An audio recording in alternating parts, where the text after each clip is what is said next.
Good morning guys, inilabas ko muna yung tatlong inahin ko guys. Para hindi muna ako magkumpay ngayon, mamayang hapon ko na sila kumpayan.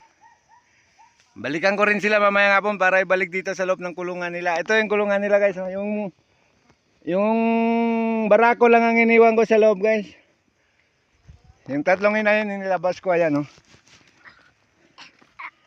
Yan. Puro yan sila tig-isang anak.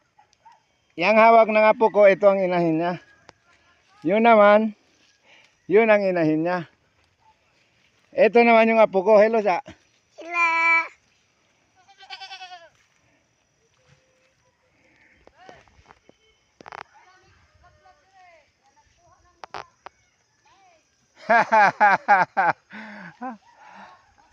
Ayun guys, yung mga pinsan ko guys, kinukuha na, hinarvest nila yung mais nila, yun oh. Kita.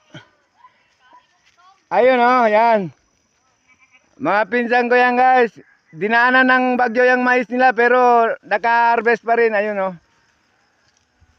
Uy. Da.